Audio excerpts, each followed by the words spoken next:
Saudara Jokowi sebut ada agenda politik dalam kasus ijazahnya. Lalu benarkah demikian? Apa dan siapa yang memiliki agenda politik dalam kasus ijazah Jokowi ini? Kita bahas bersama Wakil Ketua Umum Jokowi Mania Andi Azwan, salah satu penuding ijazah palsu Jokowi Rismon Sianipar, serta Direktur Eksekutif Trias Politika Agung Baskoro. Selamat malam Bapak-Bapak. Malam Mas Radi. Malam Mas Radi. Baik. Malam Mas Radi. Saya ke Bung Andi dulu. Bung Andi, jadi berdasarkan komunikasi Anda dengan Pak Jokowi, apa yang dimaksud dengan agenda politik di balik kasus ijazah palsu ini menurut Pak Jokowi? Ya, kalau kita melihat ya, sebetulnya kan ini sejak 2 bulan yang lalu kita sudah mengendus ada agenda-agenda politik di balik kasus dengan ijazah palsu ini gitu loh. Karena ini berkaitan gitu kan, dari ijazah palsu terus ada tiba-tiba ada purnawirawan ya, kemudian muncul ada lagi penumpang gelap yang namanya Betor gitu kan, mengarang sebuah cerita fitnah-fitnah itu, dan ini nanti bermuaranya akhirnya terjadi apa? Ya pemakzulan itu kan begitu. Jadi kita membaca itu, ini bukan murni sebetulnya. Ada agenda-agenda politik di balik itu. Dan itu disadari juga oleh Pak Jokowi. Karena kalau misal tidak agenda seperti itu, ya udahlah. Kita tunggu aja proses pengadilan itu sebetulnya. Kemudian apapun itu, keputusan apapun itu ya tinggal kita ikuti saja sebetulnya. Karena kan biar bagaimanapun ini sudah cukup lama ya kasus ini. Dan akhirnya yang terjadi adalah jadi bola-bola liar ya yang tidak bisa terkendalikan gitu loh. Akhirnya macam-macam lah yang terjadi kan. Banyak sekali agenda-agenda di luar yang masuklah ke dalam itu sehingga mencoba mencari celah-celah untuk bisa mengganti Mas Gibran sebagai wakil presiden. Oke. Menurut Anda ada relevansinya ke situ berarti ya Bung Andi ya? Ya, pasti itu ada relevansinya ke situ gitu. Oke. Tapi yang konkretnya sepertinya kalau Pak Jokowi sudah bicara seperti itu berarti beliau juga sudah tahu sebenarnya ada agenda politik besar yang dimaksud itu tadi. Tapi kenapa tidak diungkap saja agenda politik seperti apa yang detail begitu? Karena kalau memang tidak diungkap seperti ini takutnya malah jadi jadi kisruh saja begitu akhirnya. Ya sebetulnya masyarakat juga sudah cukup cerdas lah ya. Apa sih yang terjadi di balik kekisruhan ini ya, kegaduhan-kegaduhan ditimbulkan ini. Cukup cerdas lah untuk itu. Tidak perlu untuk diungkapkan siapa dalangnya A, B, atau C sebetulnya. Itu sudah menggambarkan yang nanti saja bagaimana terjadi di proses pengadilan sebetulnya. Itu yang bisa mengungkapkan misalnya kalau misalnya dalam pengadilan itu sudah diputuskan misalnya kami yang katakanlah quote-unquote bahwa kami itu menang gitu kan, bahwa ijazah kami ada ijazah Pak Jokowi ada asli, apakah ada kegaduhan-kegaduhan selanjutnya? Kalau ada kegaduhan-kegaduhan selanjutnya itu tidak teredam, berarti memang agenda itu terkonfirmasi. Oke, saya ke Bung Rismon. Benar Bung Rismon ada arah atau ada relevansinya dengan upaya pemakzulan wakil presiden kita Gibran Rakabuming? Ya, kami kan hanya mengeksaminasi hak-hak kami, ya, hak dan kewajiban kami sebagai warga negara. Ya, bahwa kami mematuhi, ya hadir di Polda Metro Jaya atas laporan Pak Joko Widodo, ya itu juga bagian dari kewajiban kami sebagai warga negara. Tetapi samping kewajiban kan kami juga punya hak untuk melaporkan Pak Jokowi. Dan apa yang kami laporkan juga merupakan kontradiksi atau kontroversi yang dibuat sendiri oleh Pak Jokowi begitu loh.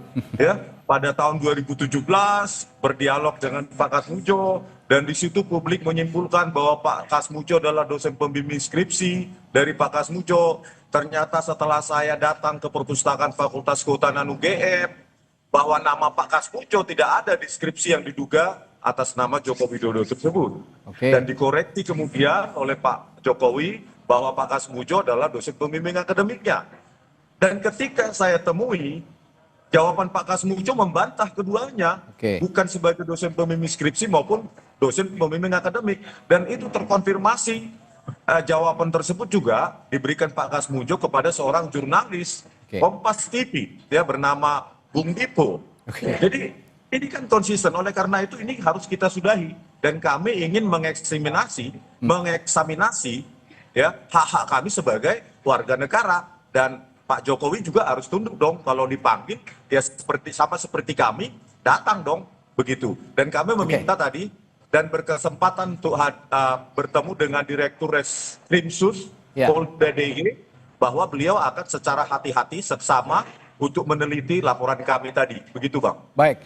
Jawaban Anda ini tetap dalam pusaran kasus, tapi pertanyaan saya tadi adalah sebenarnya untuk meng-counter apa tuh menanyakan kembali, benarkah ada upaya-upaya lain di balik kasus dugaan ijazah palsunya Pak Jokowi ini? Seperti salah satunya tadi kalau kata Bung Andi soal pemakzulan katanya. Bung Rismon. Saya Bang, Ya, Bung Rismon nggak ada silakan. kaitannya dengan apapun. Ini kan murni kajian ilmiah yang diduga yang dituduhkan kepada kami menjadi berita bohong. Padahal ini kan cuma ilmu dasar dalam image dan video processing. Ini kan ilmu dasar bahwa mahasiswa semester 5, semester 6 pun sanggup menganalisa ini, ya, bahwa dengan font identification itu font Times New Roman di lembar pengesahan Oke. skripsi, dan dari bundle dari yang didapatkan Bu Tifa pun sekarang terkonfirmasi bahwa teknologi pada lembar pengesahan skripsi tahun 1985 itu mesin ketik dan itu diberikan langsung oleh si pemilik, ya, dokumen asli tersebut baik transkrip nilai, ijazah maupun skripsi itu terkonfirmasi dengan analisa kami, begitu Bang. Baik. Jadi tidak ada motif politik apapun. Kami bertiga murni adalah pendapat akademik, ya, analisa akademik, dan siap untuk dibantah. Oke, Itulah baik. indahnya demokrasi dalam akademik. Begitu, Bang. Mas Agung, kalau gitu saya Ya. juga tanya ke Anda, analisis Anda sendiri betul ada relevansinya dengan agenda-agenda politik besar seperti yang tadi dikatakan Pak Jokowi soal kasus ijazah dugaan ijazah palsunya Pak Jokowi ini? Ya, Pak Jokowi ini kan bukan istilahnya aktor politik kemarin sore ya, dan apa yang menjadi kasus yang dihadapi berturut-turut dan bertubi-tubi menyerang beliau dan putra beliau ya, Mas Wapres Gibran semacam itu memang susah untuk tidak terkait satu sama lain karena momennya, waktunya itu Bersamaan gitu ya? gitu, bersamaan. Jadi saya sebagai analis juga kalau misalkan di panggung depan ini kasus hukum, Bang Rismon bilang beliau peneliti, nggak ada masalah saya. Tapi sebagai analis politik saya harus melihat operasi di belakang panggung itu. Ya, bagaimana pola-pola pemakzulan, pola-pola ijazah ini bekerja, terorkestrasi, orang-orangnya siapa, waktunya gimana, bagaimana pola dan momentumnya semacam itu. Dan saya melihat memang arahnya jelas karena Pak Jokowi ini terlalu kuat, Mas Radi. Ya, Anda mengatakan ada. Ya, Ya. silakan lanjut, Mas Ya, Agung. karena terlalu kuat, maka harus didelegitimasi. Oke, baik. Caranya ya tadi, dengan pemakzulan, dengan ijazah, istilah kata 2 titik kasus, Ya. rusak susu sebelanga gitu. Oke. Jadi legacy beliau ingin dihancurkan juga. Jadi orang nggak akan ingat infrastruktur, nggak akan ingat capaian kita bisa melewati pandemi. Sekarang yang orang ingat top of mind-nya adalah ijazah dan pemakzulan. Ijazah dan pemakzulan, baik. Nah ini kan menurut Ya. saya kurang sehat. Kenapa? Karena di balik kekurangan beliau ada kelebihan. Sebagaimana kita lihat Pak SBY, Pak Prabowo, Ibu Mega, dan seluruh presiden yang ada. Nah, maksud saya ini kan harus diobjektifikasi. Nggak ada masalah kasus ini berlanjut dalam proses hukum yang proporsional, yang profesional. Tapi harapannya ini bisa diobjektifikasi bahwa di balik itu semua juga ada jasa-jasa beliau. Nah itu saja yang paling penting Oke. yang ingin saya sampaikan. Anda mencoba objektif begitu ya dengan kondisi saat ini. Nah, tadi saya tertarik dengan ada operasi-operasi sebenarnya di belakang itu berdasarkan analisis Anda sebagai analis politik begitu. Ya. Ini saya menarik perhatian saya juga.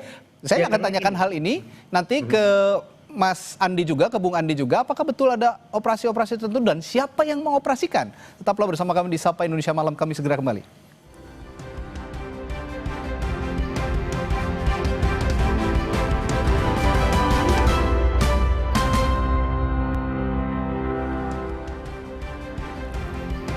Masih bersama Sapa Indonesia Malam, ada Wakil Ketua Umum Jokowi Mania Andi Azwan, lalu penuding ijazah palsu Jokowi Rismon Sianipar, dan Direktur Eksekutif Trias Politika Agung Baskoro. Saya tadi menindaklanjuti pernyataan Mas Agung yang bilang bahwa berdasarkan analisisnya sepertinya memang tidak bisa dipisahkan ada antara operasi-operasi tertentu, terutama operasi politik yang seperti singgung Pak Jokowi. Nah kalau gitu saya tanyakan ke Bung Andi juga.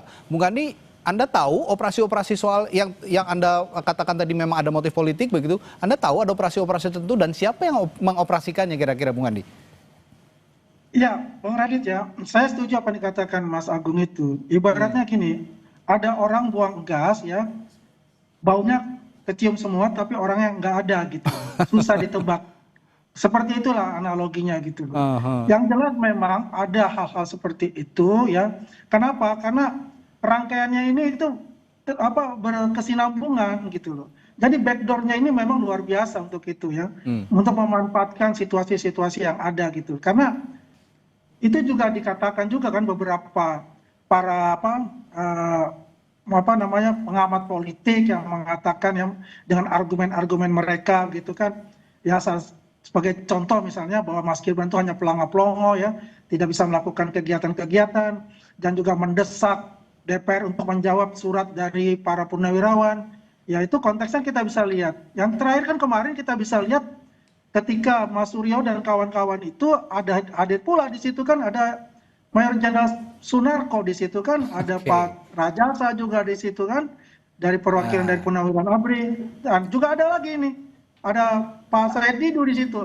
Saya juga bingung apa konteksnya dia bergabung di situ gitu, ya kan? Karena nggak ada korelasinya. Nah ini membuat suatu tanda tanya besar kepada kita semua, dan juga bisa menjadikan suatu apa namanya ya jadi bola-bola liar gitu. Jadi menganalisa yang jadi bola-bola liar akhirnya yang terjadi, dan itu buat kita itu sudah ada suatu gambaran di dalam itu.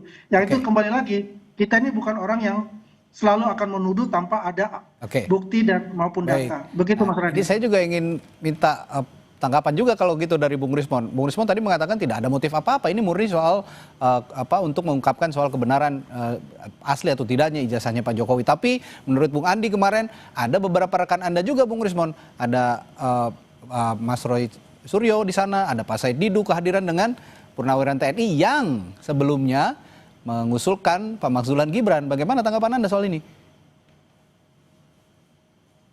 Bung Rismon? Ya, Bang. Ya. Iya, aduh, ini narasinya terlalu liar sekali, apalagi untuk saya ya. Ini narasinya Bung Andi ini terlalu liar tanpa ada pembuktian latar belakang saya, bagaimana. Saya menulis buku ratusan Pak Andi ya di Amazon. Jadi saya murni ini dan saya juga akan mempertimbangkan untuk melaporkan Pak Jokowi atas dugaan skripsi palsu. Karena memang tidak mendapatkan jawaban yang puas atas keterangan metode forensik yang dilakukan oleh Bareskrim terkait penggunaan cuma indera perasa, diraba, terus disimpulkan bahwa itu produk dari letterpress. Kami ingin ya itu diuji ulang, khususnya skripsi itu. Narasi-narasi liar itu yang disebutkan Bung Andi, ya, itu tidak menghentikan langkah saya supaya sejarah Indonesia ini diluruskan dan ke depan tidak ada lagi capres yang memiliki latar belakang khususnya pendidikan yang abu-abu. Ya, ini untuk generasi masa depan. Bung Rismon, artinya kehadiran Mas Roy Suryo kemarin, lalu kehadirannya Pak Said Didu itu tidak ada kaitannya dengan Anda begitu? Anda ingin mengatakan seperti itu ya, Bung Rismon? Kan mencetuskan ini kan murni sejak awal kan saya tidak ada kaitan dengan siapapun. Jadi ya murni saya analisa sesuai dengan kompetensi saya dan itu siap diperdebatkan, dikatakan saya salah dan kita siap seminar, itu nggak ada kaitannya dengan aktivitas-aktivitas politik. Apapun itu tidak ada. Ini murni ya saya datang ke Jogja ya biaya sendiri. Kemana pun saya biaya sendiri Bung Andi. Jadi ya itu terlalu liar lah khususnya untuk saya. Ya. Boleh saya jawab ya? Sebentar, Bung Andi, saya ke Mas Agung dulu. Nanti saya kasih kesempatan ke Bung Andi. Mas Agung, kalau melihat pernyataan Pak Jokowi yang kemarin itu bahwa ada motif politik, ada agenda politik besar begitu ya, Mas Agung. Sebenarnya Pak Jokowi ini menargetkan siapa? Saya yakin juga ini sebenarnya Pak Jokowi pengen mengarahkan kepada aktor-aktor politik misalnya yang dianggap oleh dirinya ini membuat agenda besar yang ingin mendiskreditkan pribadinya Pak Jokowi. Kira-kira siapa yang disasar sebenarnya oleh Pak Jokowi? Iya, saya bacain data indikator politik Indonesia, Mas, ya, surveinya yang dilakukan 17 sampai 20 Mei 2025. Di situ memang cross tabulasi mengungkapkan ketika dibahas soal isu ijazah ini memang yang percaya ya paling besar itu kelompok capres Anies Baswedan dan Caimin ya. Itu nomor 1. Itu jumlahnya lumayan besar 40,2%. Kemudian yang tertinggi kedua Ganjar Pranowo dan Pak Mahfud ya 20,4%. Yang ketiga baru Pak Prabowo, Mas Gibran 15,2%. Jadi dari 3 capres ini yang kemarin maju, ternyata yang terpapar dan percaya dengan isu ya dugaan ijazah palsu Pak Jokowi ini ada di kelompok Anies dan Ganjar semacam itu. Rentangnya cukup jauh dengan rentang dari kelompok pendukung Pak Prabowo. Ada nggak kelompok Pak Prabowo yang percaya? Ada, tapi sangat rendah Oke. dibanding kelompok pendukung Anies dan kelompok pendukung Ganjar. Itu yang saya maksud ketika memang ada residu-residu dua periode kepemimpinan Pak Jokowi yang melukai sebagian kalangan, kemudian ada ekses dari Pilpres 2024 dan itu terafirmasi oleh temuan indikator politik lewat telesurveinya. Jadi datanya itu secara kuantitatif. Oke. Ya, supaya Dijawab dengan data oleh Mas Agung nih ya. ya, karena Oke. jangan sampai ini jadi debat kusir yang Debat nggak ada kusir, ujung. oke. Jadi Ya, sepakat. basis saya bicara ketika ada ekses dan residu itu basisnya adalah telesurvei indikator secara nasional dengan margin of error 2,8%. Jadi Oke. kolega saya Mas Burhan melakukan itu. Nah, secara kualitatif ya kalau ditanya ini tidak berkelindan, kemudian berdiri masing-masing secara tunggal, saya susah untuk tidak mengatakan ini tidak sesederhana itu.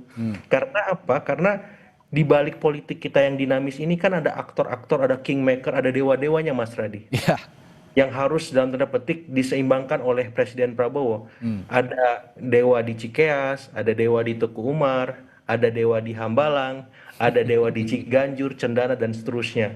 Nah, saya kira dewa-dewa inilah yang saya kira sedang bermain dalam tanda petik untuk melihat situasi yang ada sekarang.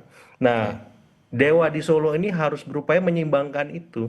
Ya, saya kira ini permainannya yang sedang dilakukan oleh ya Bang Rismon, Bang Roy Suryo, dan Mbak Tifa. Ini ya bermain saja, tapi ekses dari permainan ini itu sedang dipantau oleh dewa-dewa di tempat-tempat tadi. Oke. Jadi Bang Rismon memang peneliti murni, Bang Rismon profesional di situ, tapi ekses dari yang dilakukan Bang Rismon itu dinikmati oleh para dewa-dewa tadi di luar seperti itu. Baik, Bung Andi singkat, Anda ada tanggapan soal jawaban dari Bung Rismon tadi? Silahkan. Ya, menurut saya begini, Bung Rismon ini baper banget gitu loh. Saya katakan itu yang duduk pada saat itu, mungkin Bung Rismon kan nggak ada di sana. Saya sepakat lah apa yang dikatakan Mas Agung itu, bahwasannya yang Bung Rismon ya sebagai ilmuwan aja gitu, tidak ada campur masalah politik. Tapi yang kemarin duduk bareng itu dan press conference itu memang itu adalah orang politik. Saya katakan quote unquote di situ. Karena yang dibahas itu macam-macam kan, berlebar semuanya gitu. Ya sampai juga masalah juga pemakzulan juga seperti itu. Ya kan? Jadi intinya sebetulnya adalah saya sepakat dengan Mas Agung itu bahwasannya itu apa yang ini terkonfirmasi lah. Saya kan sudah mengatakan ya itu 3 bulan yang lalu bahwa ada 4 kelompok kekuatan di sini yang ingin mendiskreditkan Pak Jokowi dan keluarganya. Ya satu saya bilang HTI dan FPI. Ya kedua yaitu para menteri yang dipecat pada zaman Jokowi. Ketiga oligarki hitam. Nah yang keempat ini yang tadi digambarkan oleh Mas Agung, yaitu anak abah dan anak banteng itu kan, yang istilahnya yang mereka tidak move on. Nah inilah terkonfirmasi semua. Jadi melihat celah-celah itu akhirnya apa, ingin ya membuat kegaduhan untuk negeri ini sehingga terjadi sesuatu yang mungkin saja mengadu domba antara kita semua gitu. Yang penting begini Mas Radit, bahwasannya apa yang dilakukan oleh Pak Prabowo dan juga Mas Gibran ini adalah satu paket untuk membangun negeri ini dipilih oleh rakyat Indonesia 58%. Ya, itulah intinya. Bung Rismon, saya beri kesempatan Anda terakhir untuk benar-benar meyakinkan publik bahwa Anda ini terpisah antara kasus hukum dan kasus politik. Apa yang bisa Anda yakinkan pada publik? Singkat saja, Bung Rismon. Ya, Bang. Statement saya bahwa kekayaan perdebatan atau diskursus publik ini khususnya para ilmuwan atau akademisi itu harus kita glorifikasi untuk mengedukasi publik, bukan lewat narasi-narasi liar yang menurut saya justru menggeser esensi dari perdebatan atau diskursus untuk menguji keotentikan keaslian dari ijazah Pak Jokowi. Saya pikir ini mengedukasi publik bahwa ya Bang, jadi jauh sekali lah kalau itu saya diproyeksikan kepada saya. Begitu. Baik, Bang. Bung Rismon. Dan saya yakin juga, saya punya keyakinan Pak Jokowi tetap akan merespons ini, dan saya dengar nanti akan ada pidato-pidato politik berikutnya, terutama nanti di Kongres PSI ya kalau saya tidak salah, Pak Jokowi akan menyampaikan pidato politik. Saya percaya hal ini akan diungkit kembali pada saat itu, dan menarik untuk kita cermati. Terima kasih Bung Andi, Bung Rismon, dan juga Mas Agung telah bergabung di Sapa Indonesia Malam hari ini. Sampai jumpa lagi. Selamat malam. Malam.